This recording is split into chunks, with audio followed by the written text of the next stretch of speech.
এটা আমার স্বপ্নের বাংলাদেশ না। চেতনার দিক থেকে তো এটা পাকিস্তানের চেয়েও খারাপ আছে। এই বাংলাদেশ আর আজকের বাংলাদেশ যদি জানতাম, আমি আল্লাহর কসম খাইয়ে বলছি, যুদ্ধ করার আগে 1000 বার চিন্তা করতাম।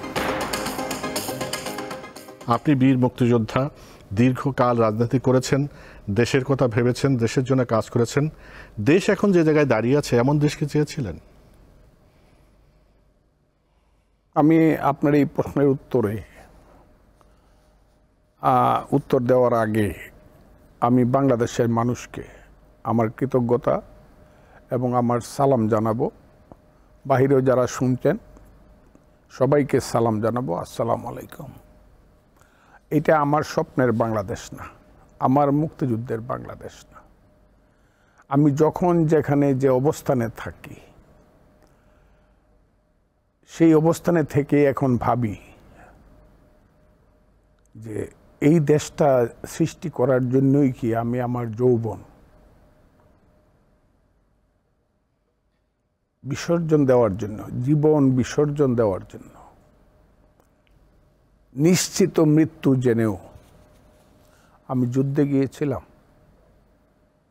আমার এখনো মনে পড়ে, আমি যখন প্রথম এটা এপ্রিল মাসের 25 তারিখ 1971 সন, আমাদের বাড়ি থেকে, আমাদের গ্রামের বাড়ি থেকে তৎকালীন এমএনএ, পরবর্তী সময়ে বাংলাদেশের রাষ্ট্রপতি হয়েছিলেন, আমরা দুইজনই তখন আওয়ামী লীগ বা আমি ছাত্রলীগ করতাম, উনি এমএনএ ছিলেন 70 সনে। 71 সনের 25শে এপ্রিল আমাদের বাড়ি থেকে জনাব আব্দুল হামিদ, আমি, আরও আমাদের 6 বন্ধু, শাহাবুদ্দিন ঠাকুর, ফজলুল হক, এম এ আফজল, এইরকম আমরা 6 জন, কবির উদ্দিন ভুইয়া, আমার সবই মনে আছে। আমি কোনো কারণে আমি 69 সন থেকে ডায়েরি লিখি, একদিনের জন্য সেই ডায়েরি বাদ যায় না। 69 সন থেকে আমার সেই পরিবেশটা মনে পড়ে। আমার মা আমাকে ধরে কিভাবে কাঁদছিল। আমার বড় ভাই ছিল আমার জীবনের শ্রেষ্ঠ লোক, আমার আপন বড় ভাই, পরে যাকে ষড়যন্ত্র করে হত্যা করছে। আওয়ামী লীগের একটা থানার, আমার থানার প্রেসিডেন্ট ছিল শেষ পর্যন্ত। 1980 সনে তাকে হত্যা করা হয়েছে। আমার চেয়ে মাত্র 3 বছরের বড় ছিল। তার তখন একটা মেয়ে ছিল, মেয়েটার বয়স মাত্র 2 বছর। ওই যে মেয়েটা আমার গলা জড়ায় ধরছিল, তার দাদির কান্না শুনে কেউ ছাড়াইতে পারছিল না। কাকা তুমি যাইও না।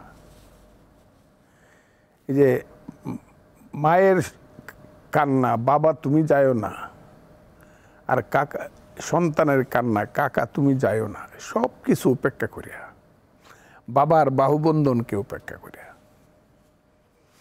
যুদ্ধে গেছিলাম। সেই বাঙালি জাতির 1000 বছরের শ্রেষ্ঠ যে মুক্তিযুদ্ধ, সেই যুদ্ধে গেছিলাম। মেঘালয়ের পাহাড়ে গেছিলাম। মাসটা ছিল এপ্রিল মাসের 30 তারিখ।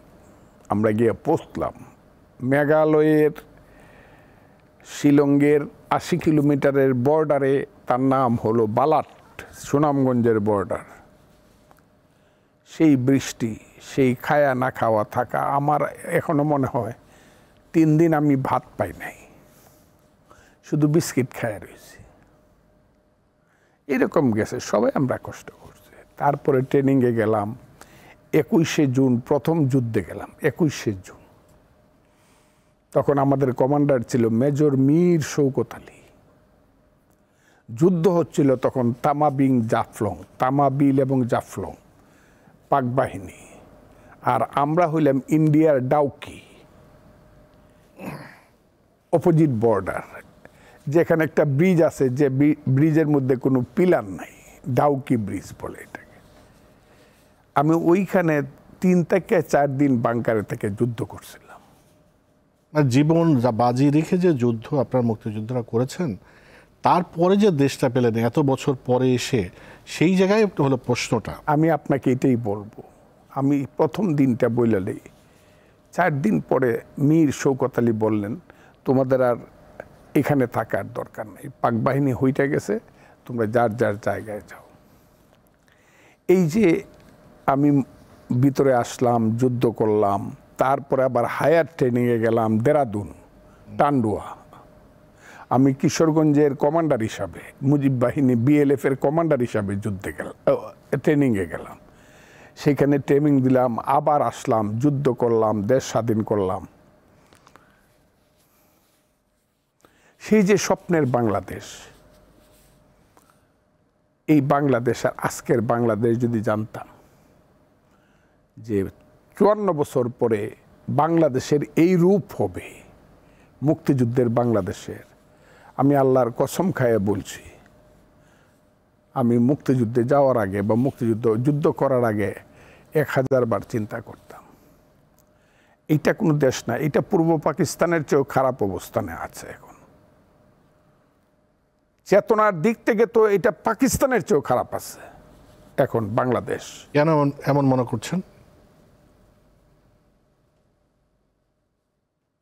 শেখ হাসিনার সময় 15 বছর ছিল ফ্যাসিজম, স্বৈরতন্ত্র, ইলেকশন ছিল না, মানুষের গণতান্ত্রিক অধিকার ছিল না, কথা বলার অধিকার ছিল না। কথা বললেই ধরে নিয়ে যেত, গুম করে ফেলে জেলখানায় দিত, মিছিল করতে দিত না, বা আমাকে বাড়িতে যাইতে দিত না। কিন্তু আমি বুঝতাম শেখ হাসিনা এবং তার একটা সরকার আছে, তার একটা অস্তিত্ব আছে, তার একটা ইনফ্লুয়েন্স আছে ওভার দ্য সোসাইটি।